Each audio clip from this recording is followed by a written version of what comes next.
Welcome to all of you. This is Akash Verma. और जैसा कि आप सभी को पता है, ये एम लक्ष्मीकांत का फर्स्ट चैप्टर है हिस्टोरिकल बैकग्राउंड। तो आज से हम लोग पॉलिटी की एक नई सीरीज शुरू करने जा रहे हैं, जिसमें एम लक्ष्मीकांत के सभी चैप्टर्स को वन बाय वन रिवाइज करेंगे। तो ये कहानी तो आप सभी को पता होती है कि ब्रिटिश 1600 में as a traders East India Company के रूप में इंडिया आते हैं।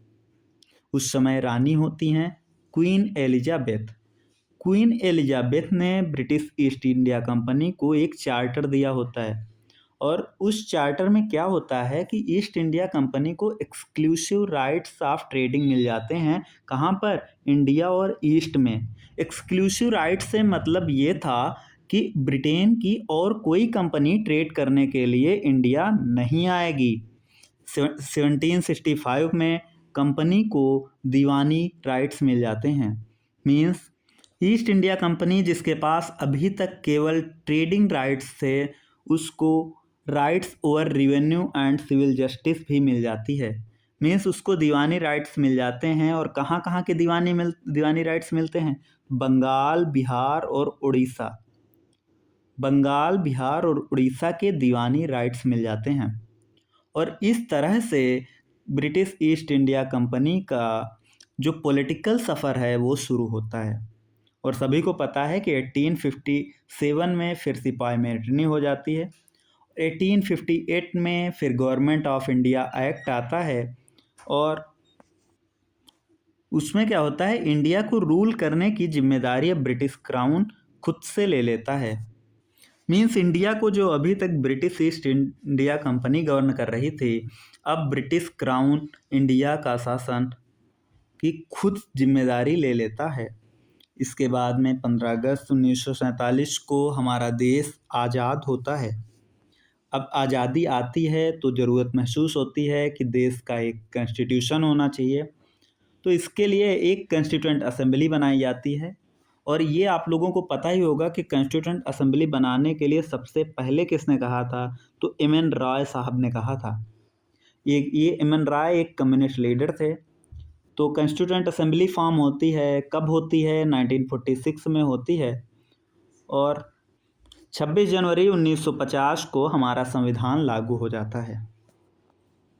अब चूंकि ब्रिटिश ने हमें इतने समय तक रूल किया था और ब्रिटिश गवर्नेंस मॉडल से हम लोग भली भांति चिरपरिचित थे, तो होता क्या है कि जो वेरियस फीचर्स हैं हमारे कॉन्स्टिट्यूशन के या फिर पॉलिटी के, उनकी रूट्स ब्रिटिश रूल में देखी जा सकती हैं। और ब्रिटिश ने भी इंडिया में जो एडमिनिस्ट्रेशन सेटअप किया, जो सिस्टम गवर्नेंस का जो सिस्टम बनाया, वो एक दिन में इवॉल्व नहीं हुआ था।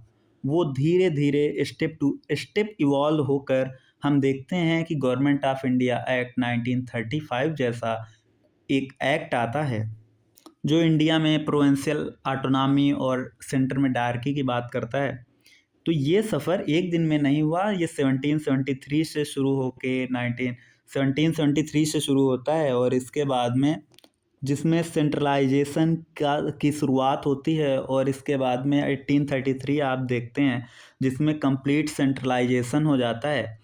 इसके बाद में 1861 का एक एक्ट आता है, और वहाँ से फिर से डिसेंट्रलाइजेशन शुरू होता है, जो 1935 में जाके फाइनल शेप लेता है। तो ये मेजर इवेंट्स जिन्होंने इंडियन कॉन्स्टिट्यूशन और पॉलिटी को काफ़ी हद तक इन्फ्लुएंस्ड किया, इनको हम लोग वन बाय वन यहाँ पर क्रोनोलॉजिकल ऑर्डर में देखते हैं।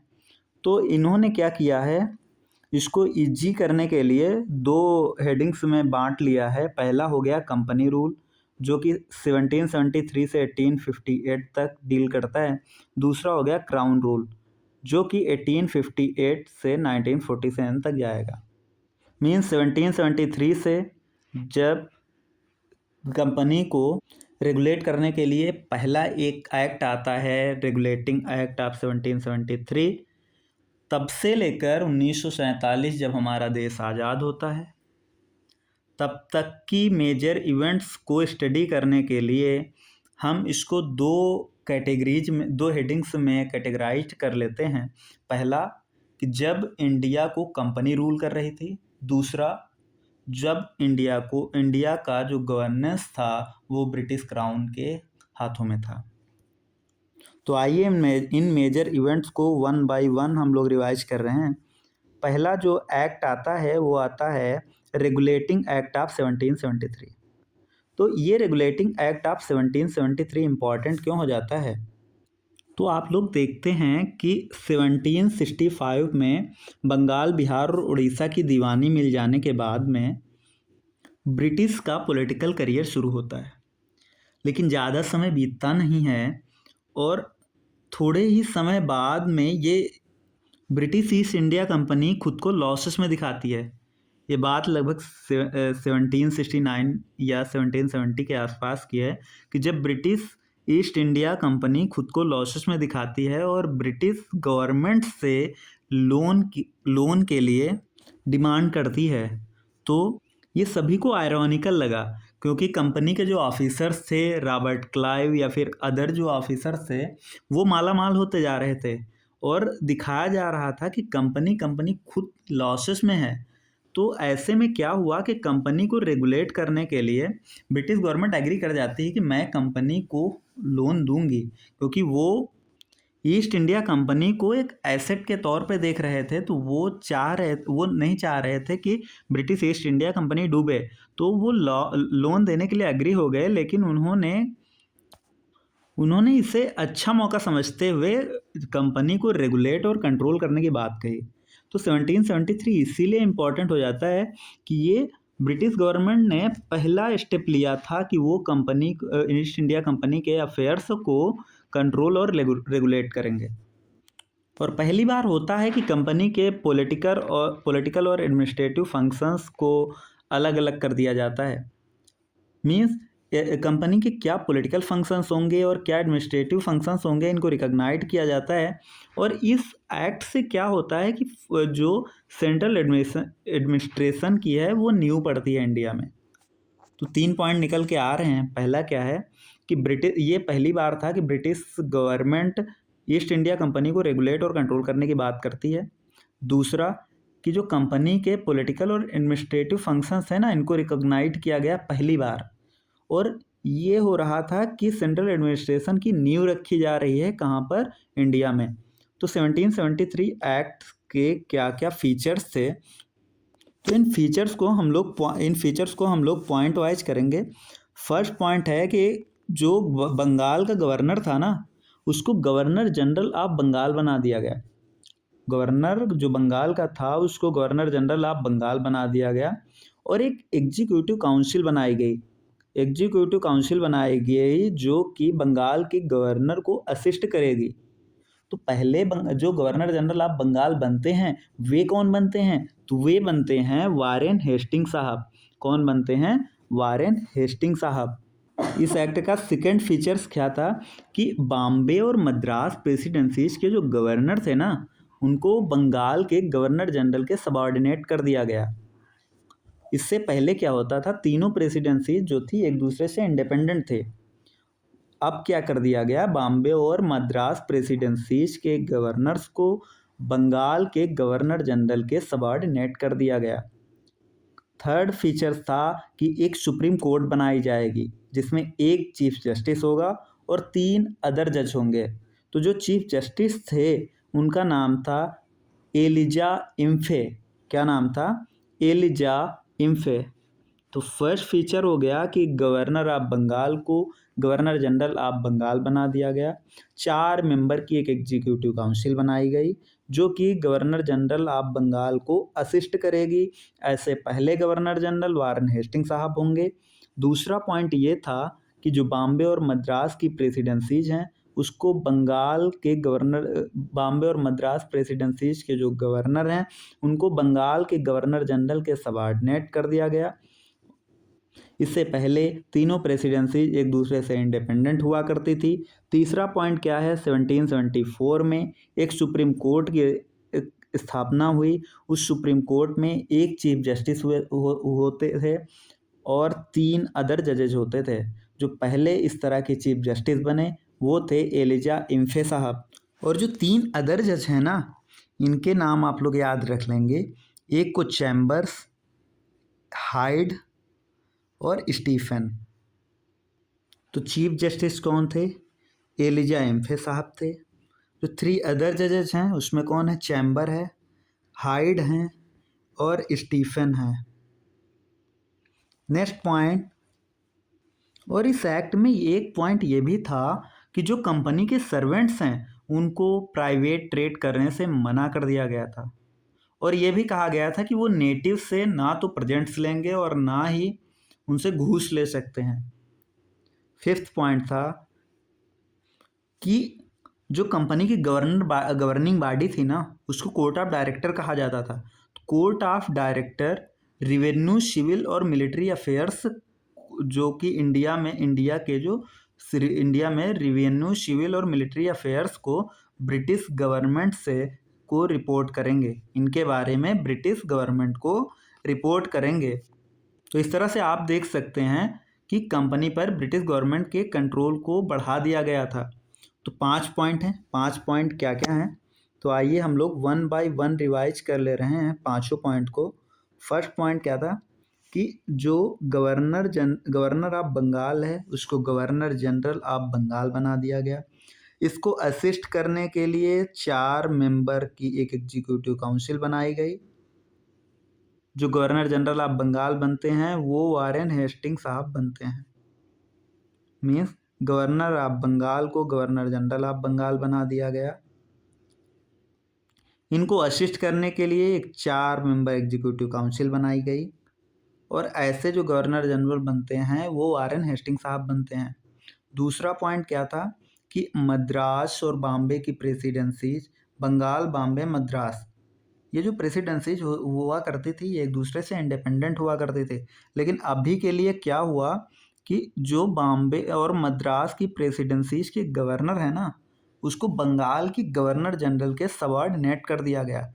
तीसरा पॉइंट क्या था कि 1774 में एक सुप्रीम कोर्ट बनी जिसमें एक चीफ जस्टिस होता था प्लस 2 जो है अदर जजेस होते थे, 3 अदर जजेस होते थे।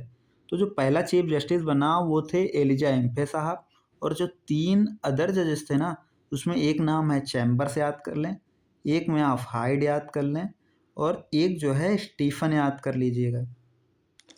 चौथा फीचर था कि जो कंपनी के सर्वेंट हैं उनको प्राइवेट ट्रेड करने से मना कर दिया गया, और ये भी कहा गया कि वो नेटिव से ब्राइब्स या प्रेजेंट्स नहीं लेंगे, नेटिव से ब्राइब या प्रेजेंट्स नहीं लेंगे।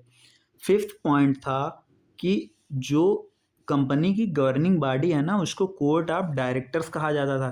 तो ये court of director British government को रिपोर्ट करेंगे किन किन मामलों में?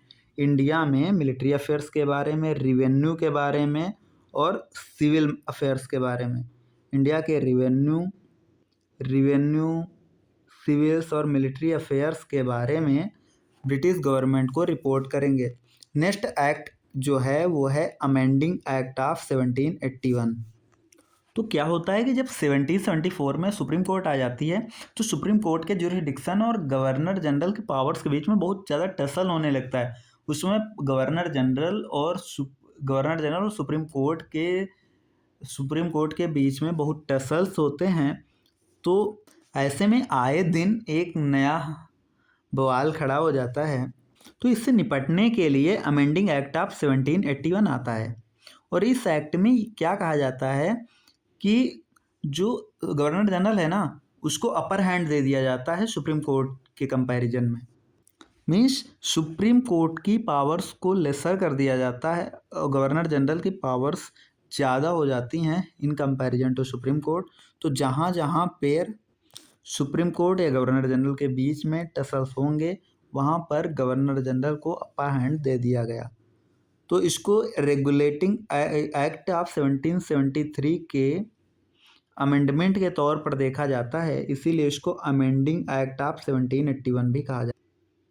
और चूंकि ये एक सेटलमेंट की तरह काम कर रहा था कि जो गवर्नर जनरल थे और जो सुप्रीम कोर्ट थे उनके बीच में सेटलमेंट कराने की कोशिश कर रहा था, तो इसीलिए एक्ट ऑफ सेटलमेंट भी कहा गया। इसको एक्ट ऑफ सेटलमेंट या फिर अमेंडिंग एक्ट ऑफ 1781 भी कहा जाता है। इस एक्ट के क्या क्या फीचर थे? इस एक्ट में ये था फर्स्ट फीचर था कि जो अगर गवर्नर जनरल और उसकी काउंसिल अगर अपनी ऑफिशियल कैपेसिटी में काम कर रही है तो वो सुप्रीम कोर्ट के ज्यूरिडिक्शन से बाहर होंगे। इसमें ये क्या कहा गया था कि अगर गवर्नर जनरल और काउंसिल अपनी ऑफिशियल कैपेसिटी में ड्यूटी कर रहे हैं तो वो सुप्रीम कोर्ट के ज्यूरिडिक्शन से बाहर होंगे। इतना ही नहीं, कंपनी के जो सर्वेंट हैं वो भी अगर अपनी ऑफिशियल एक्शंस के लिए सुप्रीम कोर्ट के ज्यूरिडिक्शन के बाहर होंगे। इतना ही नहीं, और ये भी कहा गया कि जो रिवेन्यू मैटर्स होंगे या फिर वो मामले जो कि रिवेन्यू को कलेक्ट करने में राइज होंगे, उनको भी सुप्रीम कोर्ट के ज्यूरिडिक्शन से बाहर रखा गया। और इसमें एक पॉइंट ये था कि ये जो सुप्रीम कोर्ट है ना, सुप्रीम कोर्ट का ज्यूरिडिक्शन कलकत्ता के सभी इनहैबिटेंट्स पे है। और इसमें यह भी कहा गया कि डिफेंडेंट्स के पर्सनल लॉ को रिस्पेक्ट किया जाना चाहिए। मीन्स हिंदू को हिंदू लॉ के अकॉर्डिंग ट्रीट करना चाहिए और मुस्लिम को मोहम्मडन लॉ के अकॉर्डिंग ट्राइट करना चाहिए। मीन्स ट्रायल में रिलीजियस लॉ को रिस्पेक्ट करना चाहिए। इसमें यह हुआ कि जो प्रोविंशियल कोर्ट, चौथा फीचर ये था कि प्रोविंशियल कोर्ट से जो अपील्स जाएंगी ना, वो गवर्नर जनरल इन काउंसिल के पास जाएंगी, सुप्रीम कोर्ट के पास नहीं जाएंगी। और गवर्नर जनरल इन काउंसिल को ये लॉ जो है ये एम्पावर करता है कि प्रोविंशियल कोर्ट और काउंसिल्स के लिए रेगुलेशन बनाएगा। मीन्स अगर प्रोविंशियल कोर्ट या फिर काउंसिल के लिए अगर रेगुलेशन बनाना है तो कौन बनाएगा? सुप्रीम कोर्ट नहीं बनाएगा, गवर्नर जनरल इन काउंसिल बनाएगा। और governor general in council he provincial court से अपील वाले मामले को देखेगा। वो पावर भी सुप्रीम कोर्ट को नहीं दी गई। तो इसमें 5 पॉइंट्स हैं। ये 5 पॉइंट्स को आइए 1 बाय 1 रिवाइज कर ले रहे हैं। पहला क्या था कि अगर जो गवर्नर जनरल या गवर्नर जनरल की काउंसिल है, अगर वो ऑफिशियल कैपेसिटी में काम कर रहे हैं तो सुप्रीम कोर्ट के ज्यूरिडिक्शन के बाहर होंगे। सिमिलरली उनके जो सर्वेंट हैं, कंपनी के जो सर्वेंट हैं, अगर वो ऑफिशियल ड्यूटी कर रहे हैं तो सुप्रीम कोर्ट के ज्यूरिडिक्शन के बाहर होंगे। दूसरा पॉइंट ये था कि अगर रिवेन्यू मैटर्स हैं या फिर वे मैटर्स जो कि रेवेन्यू को कलेक्ट करने में राइज होते हैं, उनको भी सुप्रीम कोर्ट के ज्यूरिडिक्शन से बाहर रखा गया। थर्ड पॉइंट ये था कि जो सुप्रीम कोर्ट का ज्यूरिडिक्शन होगा वो कलकत्ता के सभी इनहैबिटेंट्स के लिए होगा और जो डिफेंडेंट हैं उनके पर्सनल रिलीजियस लॉ को रिस्पेक्ट किया जाएगा। चौथा पॉइंट क्या था कि जो प्रोविंशियल कोर्ट से अपील है वो गवर्नर जनरल काउंसिल के पास की जाएगी, ना कि सुप्रीम कोर्ट के पास में। और पांचवा पॉइंट क्या है कि गवर्नर जनरल इन काउंसिल को ये पावर मिली कि वो प्रोविंशियल कोर्ट या काउंसिल को रेगुलेट करेंगे, ना कि सुप्रीम कोर्ट को। तो इस तरह से अमेंडिंग एक्ट ऑफ 1781 हम लोग ख़त्म हुआ। आइए चलते हैं नेक्स्ट एक्ट पर, जो कि है पिट्स इंडिया एक्ट ऑफ 1784। तो इसको पिट्स इंडिया एक्ट क्यों कहा जाता है? क्योंकि जब ये ब्रिटिश पार्लियामेंट में इंट्रोड्यूस हुआ तो उस समय वहाँ के पीएम थे विलियम पिट, और विलियम पिट ने ही इसको टेबल किया था। तो आइए देखते हैं इस एक्ट के क्या क्या फीचर थे।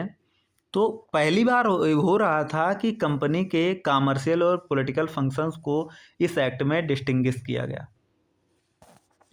मीन्स कंपनी के जो कॉमर्शियल फंक्शन हैं और पॉलिटिकल फंक्शंस हैं उनको अलग अलग कर दिया गया।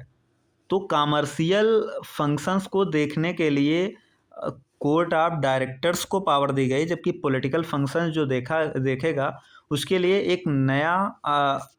एक नई बॉडी क्रिएट की गई, उसको कहा गया बोर्ड ऑफ कंट्रोल। तो कोर्ट ऑफ डायरेक्टर अब से क्या करेगा? कॉमर्शियल फंक्शंस को देखेगा, और एक नई बॉडी बनी बोर्ड ऑफ कंट्रोल जो पॉलिटिकल अफेयर्स को देखेगा। तो इस तरह से सिस्टम ऑफ डबल गवर्नमेंट शुरू हुआ। तो ये क्वेश्चन डायरेक्टली पूछ लेगा, in which act system of double government is established. तो ये है पिट्स इंडिया एक्ट 1784। तो इस तरह बोर्ड ऑफ कंट्रोल को पावर दी गई कि वो सुपरवाइज कर सकता है, और सिविल और मिलिट्री गवर्नमेंट हों या फिर रिवेन्यू के जो भी मामले हों इंडिया में उससे रिलेटेड जो भी काम है बोर्ड ऑफ कंट्रोल करवाएगा। तो इस एक्ट्स के क्या क्या फीचर्स थे? पहला, जो कंपनी के कॉमर्शियल फंक्शन और जो पॉलिटिकल फंक्शंस हैं उनको अलग अलग कर दिया गया। एक नई बॉडी बनती है, बोर्ड ऑफ कंट्रोल, जो कि पॉलिटिकल अफेयर्स को देखेगी। और पहले से एक बॉडी थी, कोर्ट ऑफ डायरेक्टर्स, वो जो है वो कॉमर्शियल फंक्शंस को मैनेज करेगी। और बोर्ड ऑफ कंट्रोल को पावर दी गई कि वो सुपरवाइज कर सकता था और डायरेक्ट कर सकता था all operation regarding civil and military affairs and revenue matters of the British possession in India. और यहाँ पर आप लोग ध्यान रखेंगे कि एक नया शब्द आया है, ब्रिटिश पोसेशन। तो इंडिया में जो टेरिटरी पर ब्रिटिश रूल कर रहे थे, मीन्स इंडिया में वो टेरिटरी जिन पर कंपनी गवर्न कर रहे थे उनको ब्रिटिश पोसेशन कहा गया पहली बार। तो ये इस एक्ट की एक खासियत हो जाती है। और इस एक्ट के बारे में एक और जो है वो सिग्निफिकेंट बात है कि जो ब्रिटिश गवर्नमेंट है ना, उसको सुप्रीम कंट्रोल दिया गया था over companies affairs and it's administration. तो कंपनी के अफेयर्स और इसके एडमिनिस्ट्रेशन पर ब्रिटिश गवर्नमेंट को सुप्रीम कंट्रोल दे दिया गया था इस एक्ट से। किस एक्ट से? Pitt's India act of 1784। Next act of 1786 आता है। तो 1786 में ये गवर्नर जनरल ऑफ बंगाल की जो पोस्ट है वो लॉर्ड कॉर्नवालिस को ऑफर की जाती है। Lord Cornwallis governor general of Bengal appoint होने के लिए 2 शर्त रख लेते हैं। वो कहते हैं कि अगर ये शर्तें आप मानेंगे तब तो हम गवर्नर जनरल ऑफ बंगाल बनकर जाएंगे, अदरवाइज नहीं जाएंगे। तो वो क्या शर्तें थे कि कुछ मामले ऐसे होंगे, कुछ स्पेशल केसेस में अगर वो चाहें तो काउंसिल्स के डिसीजन को ओवरराइड कर सकते हैं और वो खुद में कमांडर इन चीफ होंगे। क्योंकि इससे पहले अमेरिकन रिवॉल्यूशन में लॉर्ड कॉर्नवालिस को मुंह की खानी पड़ी थी, तो वो कमांडर इन चीफ खुद ही रहना चाह रहे थे। तो एक्ट ऑफ 1786 में ये दोनों डिमांड्स को लॉर्ड कॉर्नवालिस की मान लिया जाता है। नेक्स्ट एक्ट जो आता है वो है चार्टर एक्ट ऑफ 1793। और इस एक्ट के जो ये फीचर्स थे कि जो लॉर्ड कॉर्नवालिस ने वो जो ओवर राइडिंग पावर वाली डिमांड रखी थी ना, वो अब से जितने भी गवर्नर जनरल या फिर जो प्रेसिडेंसी के गवर्नर आएंगे उनके लिए एक्सटेंड कर दिया गया। और इसमें क्या होता है कि गवर्नर जनरल को ज़्यादा पावर्स दे दी गई बॉम्बे और मद्रास प्रेसिडेंसी के कंट्रोल को लेके। मीन्स गवर्नर जनरल ऑफ जो बंगाल था वो बॉम्बे और मद्रास की जो प्रेसिडेंसीज हैं उन पर ग्रेटर कंट्रोल असर्ट कर सकता था। और कंपनी की जो मोनोपोली थी, ट्रेड मोनोपोली, उसको 20 साल के लिए इस चार्टर एक्ट से बढ़ा दिया गया। अभी से क्या होता है, 1793 के चार्टर एक्ट से 20-20 साल के अंतराल पे चार्टर एक्ट्स आएंगे। 1813 का आएगा, 1833 का आएगा और 1853 का आएगा।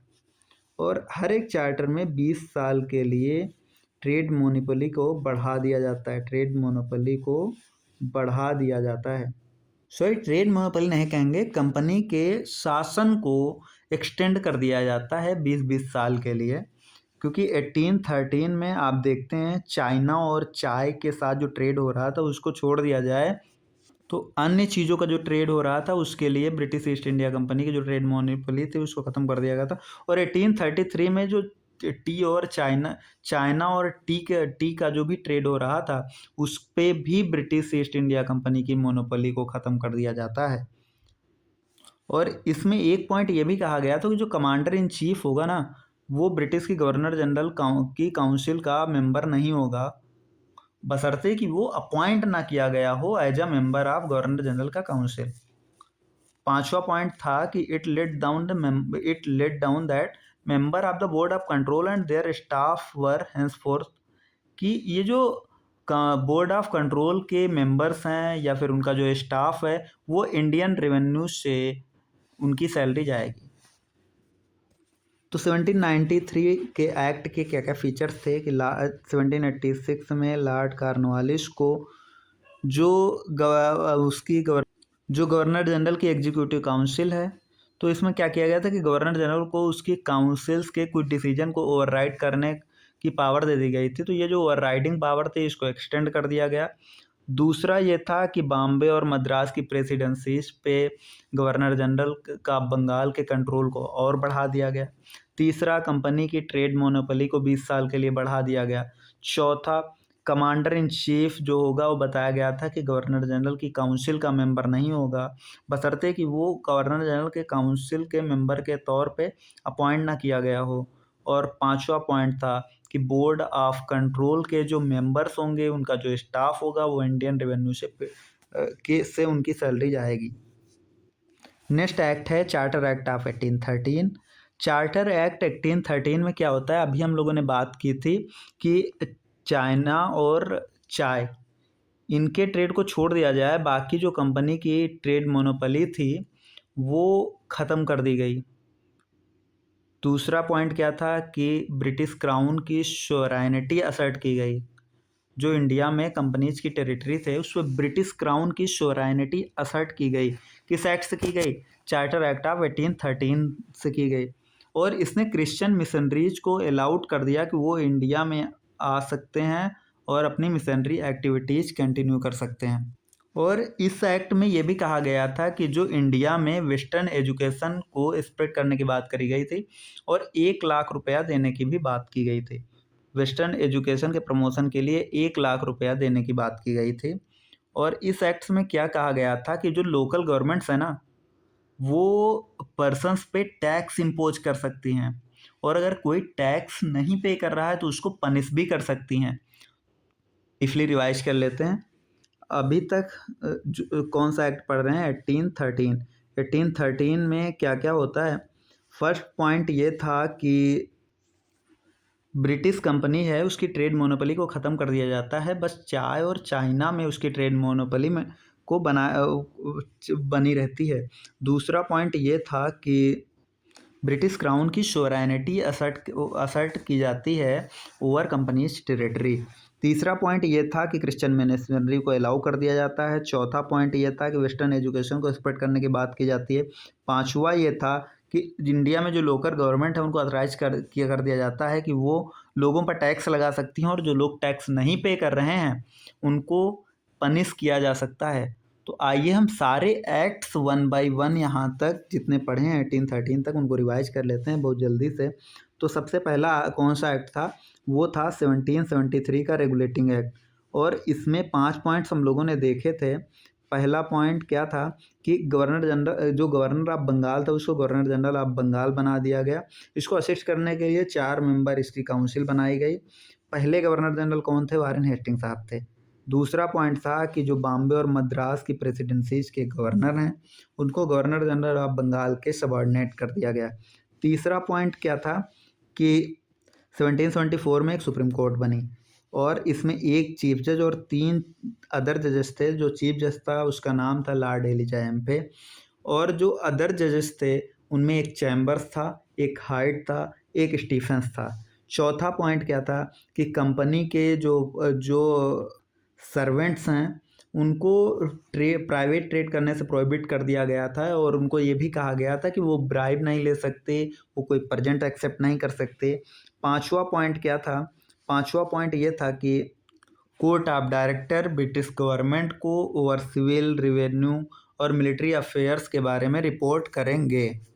तो 1773 हम लोगों ने कर लिया। अभी आते हैं 1781 में। तो 1773 के क्या क्या फीचर्स थे हम लोगों ने देख लिए कि गवर्नर ऑफ बंगाल बन गया। बॉम्बे और मद्रास प्रेसिडेंसीज के जो गवर्नर थे, मद्रास और बॉम्बे प्रेसिडेंसीज के जो गवर्नर थे वो अभी के लिए सबॉर्डिनेट हो गए गवर्नर जनरल ऑफ बंगाल के। सुप्रीम कोर्ट इस्टेब्लिश हुई। कंपनी के जो सर्वेंट्स थे उनको प्राइवेट ट्रेड करने से मना कर दिया गया, ब्राइब से या प्रेजेंट लेने से मना कर दिया गया। और कंपनी के कोर्ट ऑफ डायरेक्टर्स जो थे वो मिलिट्री, रिवेन्यू और सिविल अफेयर्स को ब्रिटिश गवर्नमेंट को रिपोर्ट करेंगे। अमेंडिंग एक्ट 1781 आया। इस एक्ट में 5 पॉइंट थे अगेन, और इसके क्या क्या फीचर दिए गए कि गवर्नर जनरल और उसकी जो काउंसिल्स है उसको सुप्रीम कोर्ट के ज्यूरिडिक्शन के बाहर रखा गया। सिमिलरली कंपनी के जो सर्वेंट थे उनको भी जो है सुप्रीम कोर्ट के ज्यूरिडिक्शन के बाहर रखा गया, बशर्ते कि वो अपने ऑफिशियल कैपेसिटी में अपनी ड्यूटी कर रहे हों। रिवेन्यू मैटर्स और जो मैटर्स रिवेन्यू के कलेक्शन से राइज होंगे उनको कम सुप्रीम कोर्ट के ज्यूरिडिक्शन के बाहर रखा गया। तीसरा पॉइंट है कि जो ये सुप्रीम कोर्ट है उसका ज्यूरिडिक्शन कलकत्ता के सभी इनहैबिटेंट्स पे होगा, और ये जो डिफेंडेंट्स हैं इनके पर्सनल जो रिलीजियस लॉज हैं उनको रिस्पेक्ट किया जाएगा। चौथा पॉइंट ये था कि जो प्रोविंशियल कोर्ट से अपील करनी होगी ना, तो हम वो गवर्नर जनरल के पास करेंगे, ना कि सुप्रीम कोर्ट के पास। पांचवा पॉइंट ये था कि गवर्नर जनरल इन काउंसिल के पास पावर होगी कि वो प्रोविंशियल कोर्ट और काउंसिल्स के लिए रेगुलेशन फ्रेम करें। आगे आता है पिट्स इंडिया एक्ट ऑफ 1784। तो पिट्स इंडिया एक्ट 1784 में क्या होता है, कॉमर्शियल और पॉलिटिकल फंक्शन को डिस्टिंग्विश किया जाता है। कोर्ट ऑफ डायरेक्टर और बोर्ड ऑफ कंट्रोल एक नई बॉडी बनती है। Court of director commercial function को देखता है, board of control political affairs को देखता है। बोर्ड ऑफ कंट्रोल को एम्पावर किया जाता है कि वो जो भी सिविल और मिलिट्री अफेयर्स हैं या फिर रिवेन्यू अफेयर्स हैं ब्रिटिश पोसेशन के, उनको सुपरवाइज करेगा और उनके ऑपरेशंस को डायरेक्ट करेगा। नेक्स्ट एक्ट जो आता है वो आता है 1786 का। इसमें लॉर्ड कॉर्नवालिस की जो 2 शर्तें होती हैं उनको माना जाता है, और इसमें पहला क्या होता है कि ओवर राइडिंग पावर दे दी जाती है कुछ स्पेशल मामलों में और काउंसिल का डिसीजन।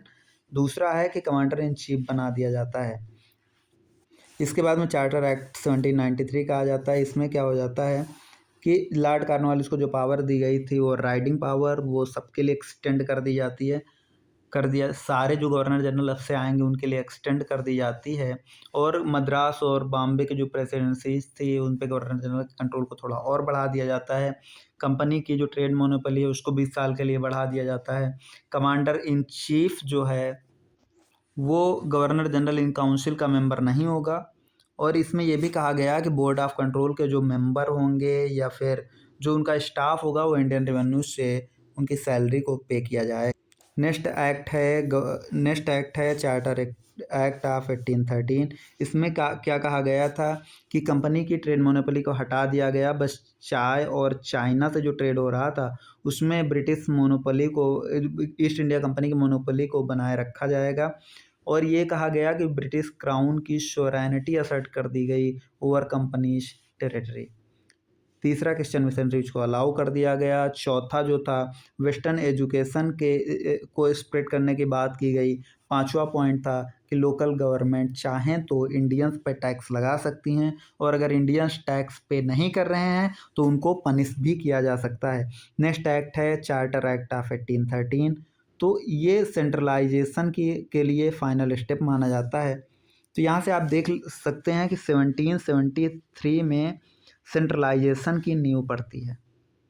मीन्स गवर्नर जनरल को ज़्यादा से ज़्यादा पावर देने की बात की जाती है, और 1773 से ये जो सेंट्रलाइजेशन है ये बढ़ता ही जाता है धीरे धीरे, और 1833 में ये अपने पीक पे पहुंच जाता है। सेंट्रलाइजेशन का फाइनल स्टेट 1833 को ही माना जाता है। इसके बाद में फिर क्या होगा, जब 1861 में अगेन डिसेंट्रलाइजेशन शुरू होगा, और ये डिसेंट्रलाइजेशन 1935 में फिर से अपने पीक पे पहुंचेगा कि जब प्रोविंशियल ऑटोनॉमी आ जाएगी। तो ये आप लोग ध्यान रखेंगे। तो आइए चार्टर एक्ट ऑफ 1833 के फीचर्स को देखते हैं। तो इसमें क्या होता है कि गवर्नर जनरल ऑफ बंगाल जो होता है तो उसको गवर्नर जनरल ऑफ इंडिया कहा जाने लगता है, और उसमें जितनी भी सिविल और मिलिट्री पावर्स होती हैं वो सब उसी में समाहित कर दी जाती हैं। तो पहली बार होता है कि गवर्नमेंट ऑफ इंडिया, या फिर more precisely governor general of India के पास फुल अथॉरिटी होती है regarding administration of entire territorial area possessed by British in India. तो ऐसे जो पहले गवर्नर जनरल ऑफ इंडिया बनते हैं वे कौन होते हैं? वे होते हैं लॉर्ड विलियम बेंटिक साहब। कौन होते हैं? लॉर्ड विलियम बेंटिक साहब। तो पहले गवर्नर जनरल ऑफ बंगाल कौन बनते हैं? Warren Hasting. पहले गवर्नर जनरल ऑफ इंडिया कौन बनते हैं? Lord William Bentinck. तो क्या होता है इसमें, पहला पॉइंट यही कह रहा है कि गवर्नर जनरल ऑफ बंगाल को गवर्नर जनरल ऑफ इंडिया बना दिया गया। पहली बार होता है कि गवर्नर जनरल ऑफ इंडिया जो होता है उसमें एंटायर टेरिटोरियल एरिया की के लिए एडमिनिस्ट्रेशन की जिम्मेदारी उसके पास होती है।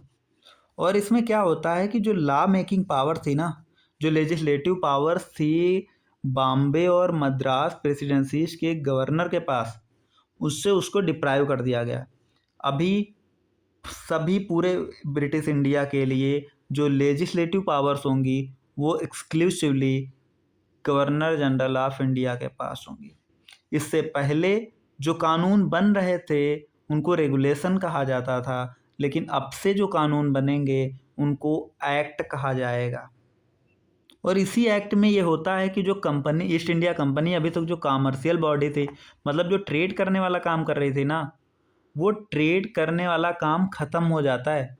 मीन्स जो अभी चाइना के साथ और जो चाय के साथ भी trade monopoly British east India company की थी, वो ख़त्म कर दी जाती है। अभी से अब east India company commercial body नहीं होंगी, बल्कि वो प्योरली एडमिनिस्ट्रेटिव बॉडी बन जाती है। और जो कंपनी की टेरिटरी है ना इंडिया में, उसको गवर्न किया जाता है in trust of his majesty his Aires and successors. तो हिज मैजेस्टी के ट्रस्ट पे कंपनीज की टेरिटरी को गवर्न किया जाता है। चार्टर एक्ट 1833 में एक अटेम्प्ट ये भी किया जा सकता है, सिविल सर्वेंट्स के सिलेक्शन के लिए ओपन कंपटीशन की बात की जाती है, लेकिन इसके लिए बहुत ज़्यादा एजिटेशन होता है कंपनी के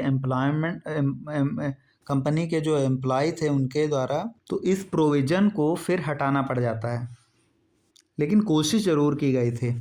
तो 1833 के बारे में जब हम लोग देखते हैं तो ये फाइनल स्टेप था टुवार्ड सेंट्रलाइजेशन। इसमें क्या किया गया, गवर्नर जनरल ऑफ बंगाल को गवर्नर जनरल ऑफ इंडिया बना दिया गया। पहली बार होता है कि गवर्नर जनरल ऑफ इंडिया के पास में संपूर्ण जो ब्रिटिश ईस्ट इंडिया कंपनी की जो टेरिटरी थी उस पर कंट्रोल मिल जाता है गवर्नर जनरल को। और गवर्नर जो बॉम्बे और मद्रास के हैं उनकी लेजिस्लेटिव पावर से उनको डिप्राइव कर दिया जाता है। अभी के लिए गवर्नर जनरल ऑफ इंडिया पूरे इंडिया के लिए लेजिस्लेशन बनाएंगे, कानून वही बनाएंगे। इससे पहले जो कानून बन रहे थे उनको रेगुलेशन कहा जा रहा था, लेकिन अब जो कानून बनेंगे वो एक्ट्स कहे जाएंगे। ईस्ट इंडिया कंपनी की जो ट्रेड मोनोपोली चाइना और चाय के साथ थी उसको भी ख़त्म कर दिया गया। अब से क्या हो गया कि ये जो कॉमर्शियल अफेयर्स थे ईस्ट इंडिया कंपनी के वो एकदम ख़त्म हो चुके थे। अभी से प्योरली एडमिनिस्ट्रेटिव बॉडी बन चुकी थी और हिज मैजेस्टी के ट्रस्ट पे ये शासन करेगी। चौथा पॉइंट क्या था कि सिविल सर्वेंट के सिलेक्शन के लिए ओपन कंपटीशन सिस्टम लाने की बात कही गई थी, लेकिन इस प्रयास में विफल रहे थे। नेक्स्ट जो एक्ट आता है वो आता है charter act of 1853। Charter act 1853 में पहली बार हुआ था कि गवर्नर जनरल की काउंसिल के जो एग्जीक्यूटिव और लेजिस्लेटिव फंक्शन थे ना उनको सेपरेट किया गया था। एक 6 न्यू मेंबर ऐड किए गए और उनको लेजिस्लेटिव काउंसिलर कहा गया, legislative councillors to the council. अगर तो इस तरह से कह सकते हैं कि जो इंडिया या सेंट्रल लेजिस्लेटिव काउंसिल है ना, इंडिया या सेंट्रल लेजिस्लेटिव काउंसिल है, इसका फॉर्मेशन किस एक्ट से हुआ, तो चार्टर एक्ट ऑफ 1853। और ये जो सेंट्रल लेजिस्लेटिव काउंसिल थे ना, ये मिनी पार्लियामेंट की तरह काम करते थे। ये कानून बनाने में वही प्रोसीजर फॉलो करती थी जो कि ब्रिटिश पार्लियामेंट फॉलो करती है। तो इस तरह से क्या हुआ कि लेजिस्लेशन कानून बनाना पहली बार के लिए एक गवर्नमेंट का एक सेपरेट फंक्शन कंसीडर किया जाने लगा। फर्स्ट पॉइंट क्या कह रहा है, फर्स्ट पॉइंट यही कह रहा है कि पहली बार ऐसा हुआ कि जो गवर्नर जनरल की काउंसिल है उसके एग्जीक्यूटिव और लेजिस्लेटिव फंक्शंस को सेपरेट किया गया। गवर्नर जनरल की काउंसिल में 6 नए मेंबर ऐड किए गए जिनको लेजिस्लेटिव काउंसिलर्स कहा गया। इस तरह से इंडिया या central legislative council came into existence. और लेजिस्लेशन एक स्पेशल फंक्शन माना गया गवर्नमेंट ऑफ इंडिया का। तो इसके लिए एक स्पेशल मशीनरी और स्पेशल प्रोसेस की ज़रूरत होती थी, क्योंकि सेंट्रल लेजिस्लेटिव काउंसिल जो है वो मिनी पार्लियामेंट की तरह काम करती थी। वो मिनी पार्लियामेंट की तरह काम करती थी और सिमिलर प्रोसीजर फॉलो करती थी, सेम प्रोसीजर फॉलो करती थी जो ब्रिटिश गवर्नमेंट फॉलो करती है इन मैटर ऑफ लेजिस्लेशन। और चार्टर एक्ट 1853 में ही होता है कि जो ओपन कंपटीशन सिस्टम लाया जाता है सिविल सर्वेंट्स को रिक्रूट करने के लिए। ये प्रयास 1833 में हुआ था, लेकिन जो कंपनीज के एम्प्लॉयज़ थे, कोर्ट ऑफ डायरेक्टर्स थे, उनका पॉपुलर एजिटेशन होता है तो ये सिस्टम आ नहीं पाया था। ऐसे में अभी 1853 से क्या हुआ कि जो कोवेनेंटेड सिविल सर्वेंट्स थे ना, कोवेनेंटेड सिविल सर्वेंट थे, उनको ओपन कंपटीशन के थ्रू रिक्रूट किया जाने लगा। और इसी के अकॉर्डिंग क्या होता है, मैकाले कमेटी बनी। मैकाले कमेटी क्या थी? ये कमेटी इंडियन सिविल सर्विसेज पे थे। कब अपॉइंट की गई? 1854 में अपॉइंट की गई। नेक्स्ट है कि कंपनी के रूल को इसने एक्सटेंड तो करा, लेकिन कोई पर्टिकुलर टाइम पीरियड नहीं बताया कि इतने टाइम के लिए हम एक्सटेंड कर रहे हैं, क्योंकि इससे पहले जो होता आ रहा था 1793 में इसने क्लियर करा था कि 20 साल के लिए कंपनी के रूल को ओवर इंडियन टेरिटरी एक्सटेंड किया जा रहा है। सिमिलरली 1813 में भी बोला गया था 20 साल के लिए एक्सटेंड किया जा रहा है। और इसके बाद में 1833 में भी सेम कहा गया था कि 20 साल के लिए एक्सटेंड किया जा रहा है। लेकिन 1853 में ऐसा होता है कि ये तो कहा जा रहा है कि एक्सटेंड किया जाएगा कंपनी के रूल को, लेकिन ये स्पेसिफाई नहीं किया गया कि कितने पर्टिकुलर टाइम के लिए इसको एक्सटेंड किया जा रहा है। तो ये क्लियर इंडिकेशन देखा जा सकता है कि कंपनी के रूल को पार्लियामेंट अब कभी भी टर्मिनेट कर सकती थी। और पहली बार क्या होता है, जो सेंट्रल लेजिस्लेटिव काउंसिल्स में लोकल रिप्रेजेंटेशन को इंट्रोड्यूस किया जाता है। मीन्स जो 6 नए मेंबर्स ऐड होंगे गवर्नर जनरल की काउंसिल में, जो लेजिस्लेटिव काउंसिलर्स होंगे उनमें से 4 जो हैं वो लोकल मेंबर होंगे। 4 मेंबर्स जो हैं वो अपॉइंट किए जाएंगे। 4 मेंबर जो हैं वो अपॉइंट किए जाएंगे किनके द्वारा? प्रोविंशियल गवर्नमेंट्स के द्वारा। और ये जो प्रोविंशियल गवर्नमेंट्स होंगी ये कहाँ कहाँ की होंगी, तो आप इसके लिए याद रख लेंगे MBBA, मद्रास, बॉम्बे, बंगाल, आगरा। मद्रास, बंगाल, बॉम्बे, आगरा, या फिर बंगाल, बॉम्बे, मद्रास, आगरा। तो अभी तक 1853 में हम लोगों ने क्या देखा कि पहली बार होता है कि कंपनी को जो लेजिस्लेटिव और एग्जीक्यूटिव फंक्शन जो गवर्नर जनरल के काउंसिल के लेजिस्लेटिव और एग्जीक्यूटिव फंक्शन है उनको सेपरेट किया जाता है। 6 नए मेंबर ऐड होते हैं जिनको लेजिस्लेटिव काउंसिलर कहा जाता है। इन अदर वर्ड्स एक सेपरेट गवर्नर जनरल का लेजिस्लेटिव काउंसिल बनता है जिसको इंडिया सेंट्रल लेजिस्लेटिव काउंसिल कहा जाता है।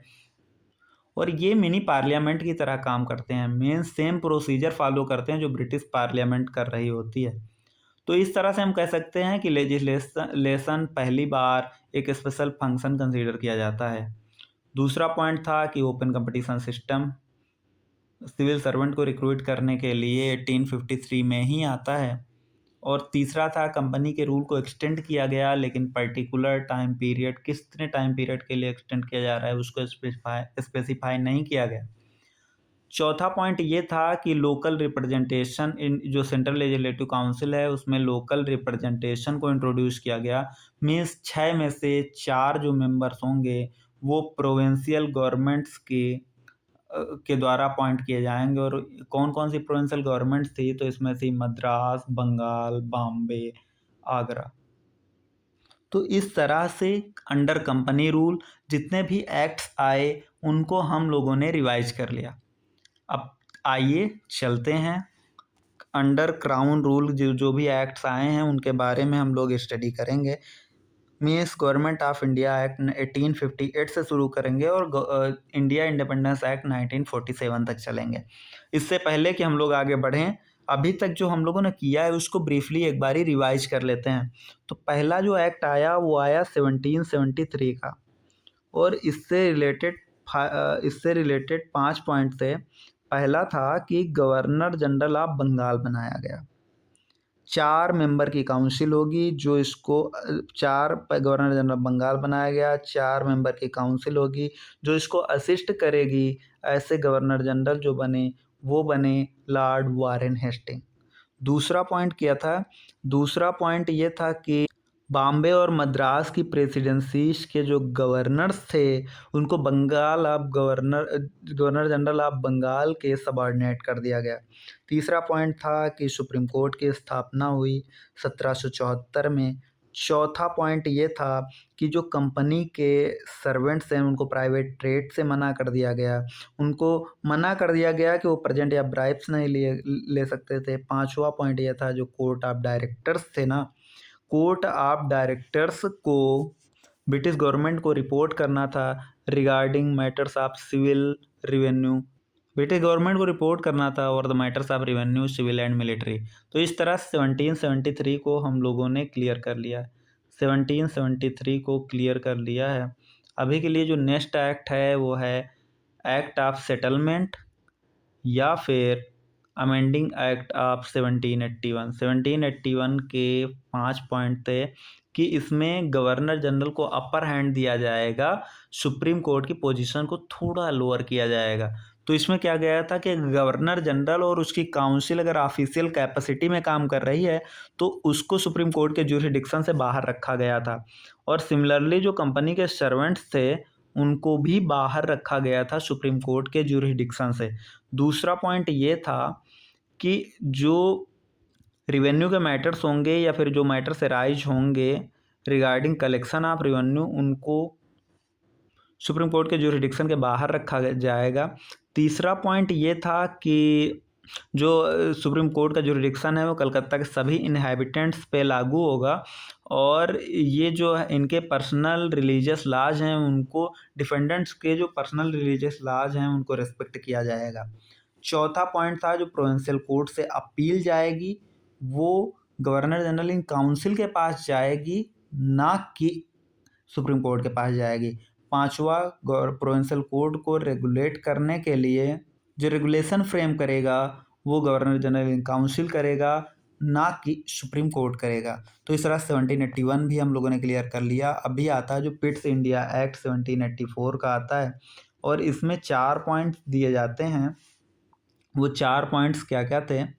पहली बार होता है कि कॉमर्शियल फंक्शन और पॉलिटिकल फंक्शंस को डिस्टिंग्विश किया जाता है। दूसरा था कि एक नई बॉडी क्रिएट होती है जिसको बोर्ड ऑफ कंट्रोल कहा जाता है और ये बोर्ड ऑफ कंट्रोल ये पॉलिटिकल अफेयर्स को देखेगा, कॉमर्शियल अफेयर्स को जो देखेगा वो कोर्ट ऑफ डायरेक्टर देखेगा। तीसरा पॉइंट था कि सिविल या मिलिट्री अफेयर्स हों या रेवेन्यू के मामले होंगे इनको कंट्रोल कौन करेगा? बोर्ड ऑफ कंट्रोल करेगा और board of control he control करेगा और इनके लिए जो डायरेक्शंस देगा रिगार्डिंग ऑल ऑपरेशंस वो कौन देगा? बोर्ड ऑफ कंट्रोल ही देगा।